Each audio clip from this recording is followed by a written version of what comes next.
So today I'm going to describe to you your sensory motor system, and hopefully you'll be able to understand why the NIP adjustments that you've had have such a profound effect on your brain and nervous system and your body. So we'll keep it nice and simple. I'm going to draw the body here, really simple, and the brain up here. So clearly, usually the brain is inside the head, but for the purposes of this, we're going to draw them separately. So consider your nervous system as your sensory system, your sensory motor system. So your body is constantly sending messages to your brain. In fact, trillions of messages in every moment. And we call these messages sensory messages. So not only about your external environment from your 5 special senses, but also about your internal environment, your body position. Are you hungry? Are you hot or cold? So all of these things that are happening all of the time without our conscious awareness. Thank goodness we don't have to think about trillions of things in every moment. So our sensory system sends all of this information via our nerves and our spinal cord to our brain. Our brain actually then filters what's relevant and organises that information and sends instructions out to the body. And those are motor instructions. So they're called motor instructions because usually they pertain to movement. So that might be movement of your musculoskeletal system, it might be the beating of your heart, the digestion of your food, or even the mobilisation of your hormones. And this sensory motor system and this sensory motor organisation is what we're all about. We want you to have this clear connection between your brain and your body, and also your brain and your external environment. So the challenge occurs when a person experiences sensory overload. So that's so much sensory information in any moment that the brain can't process it. And this is an electrical system, so it's like it short circuits. This sensory overload might occur due to physical trauma, emotional thoughts, or indeed chemical toxins. So we talk about the 3 T's: trauma, thoughts and toxins. The physical trauma might come in the form of one accident or multiple strains over repetitive movements or poor posture.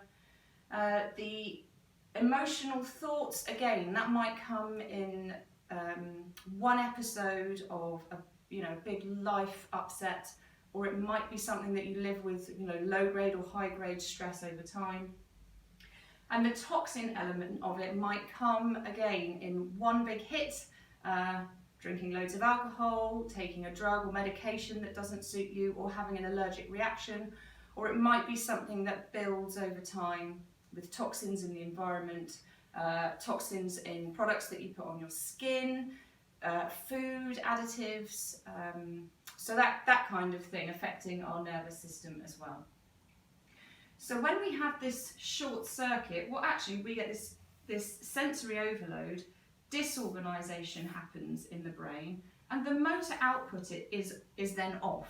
So that's what I measure. So when I come to assess you, and I'm measuring your range of movement, your muscle strength, your reflexes, your ability to remember a point in space, then that's about measuring these motor patterns. So if you have a specific pattern of disorganisation here, you'll have a predictable pattern of motor change.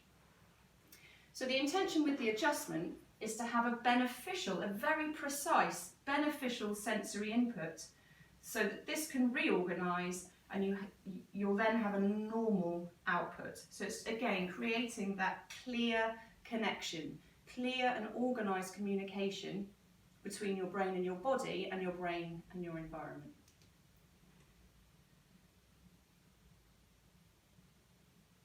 What we understand happens actually is that for most adults, certainly, people who haven't had care before, is that there won't just have been one episode of sensory overload and disorganisation. There could have been an accident, an emotional trauma, some stress from work, maybe some postural alteration or a sports injury, a toxic overload, and for most people there will be a number of layers of disorganisation in this. So this is where the word subluxation comes from. We're looking for patterns of subluxation within the nervous system and the body. So when you first come in, we will deal with this most superficial layer. On your next visit, we hope to be doing something completely different and measuring the next layer of this disorganisation, and so on as you come in through the course of your visits. For some people, when they first come in, this layer here may be contributing to all or most of their symptoms that they're experiencing, and they get adjusted once and they feel much better. However, in order to get full resolution, we still need to deal with all of this. For other people, maybe they don't see any change in how they feel, or very little change in how they feel over the first few adjustments until we get to, a deeper layer, and then that might be what was contributing to lots of their symptoms. But for most people, actually, it's a combination of any or all of these layers that are contributing to the way that they feel, their mobility, how they're sleeping, their mood, any pain that they're in. And so it's a process of working through this. Now, depending on what somebody's life has been like, this may take weeks, it may take months, or it may even take years. It's another element of your healing journey that we really need you to understand, and just be kind to yourself as you go through this process.